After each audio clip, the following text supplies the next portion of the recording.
Hi, I'm so glad you stopped by. I'm going to read Pinkalicious and Aqua, the Mini Mermaid. Peter and I were going to see Mermini friend Aqua for a special play date. She was going to show us all her favorite seaside spots. We headed over to the aquarium where Aqua lives. When we arrived, we found Aqua in a tank full of colorful creatures. Hi, Aqua, I said, ready to go? Just a moment, she replied. I'm almost done teaching this school of fish how to mambo. While we waited, Peter and I checked out the aquarium. Look, I said, that's a butterfly fish, and this one's called a parrotfish.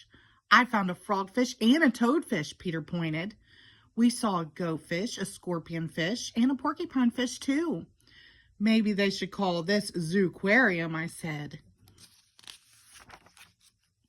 At last, Aqua was ready for our adventure.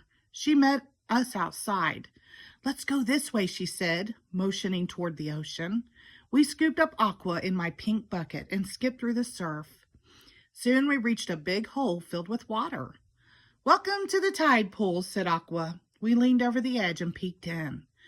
There were starfish, clams, and sea plants everywhere. It was like a miniature ocean, perfect for our miniature friend. This is my favorite spot to think, said Aqua. Clams make great listeners.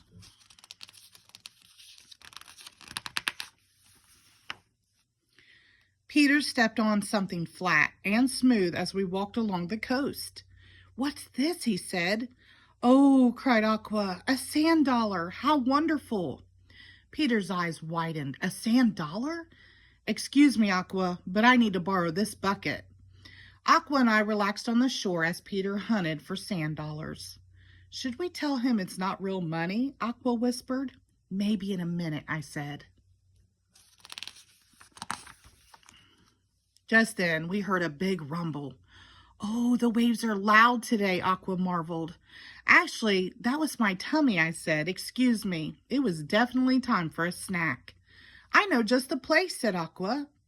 Our mermini guided us to the grove of palm trees with more coconuts than you could count.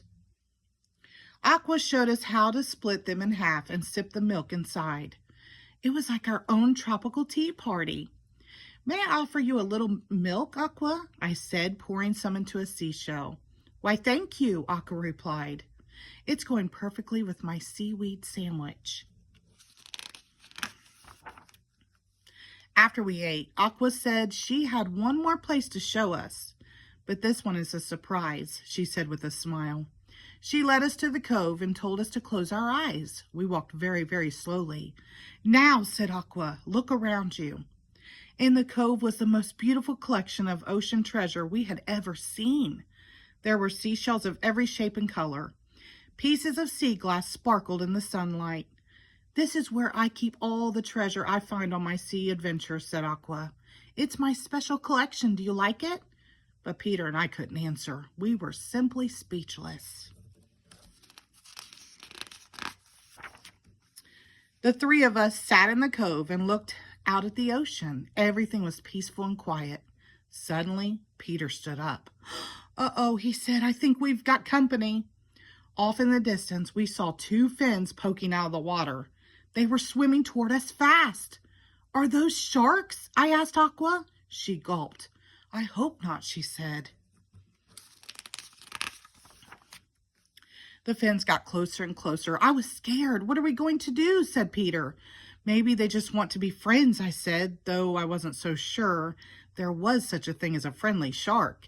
Just then, the creatures burst out of the water. They weren't sharks at all. They were dolphins. And not only that, they were pink dolphins. Of course, said Aqua. I should have known. Pinkalicious and Peter meet Sandy and Shelley. They pass through here around this time every year. How do you do? I said, courtesying.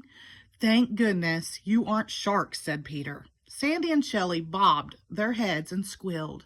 Then they jumped way up high and did double flips.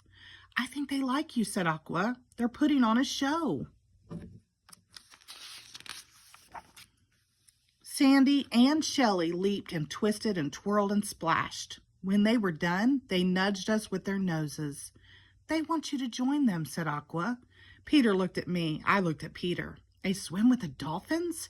How could we resist? As the sun began to set, we knew it was time to go home. Sandy and Shelley gave the three of us a ride back to the aquarium. Goodbye, we called from the beach as their fins disappeared back into the ocean. We waved goodbye to Aqua and thanked her for showing us all her favorite spots.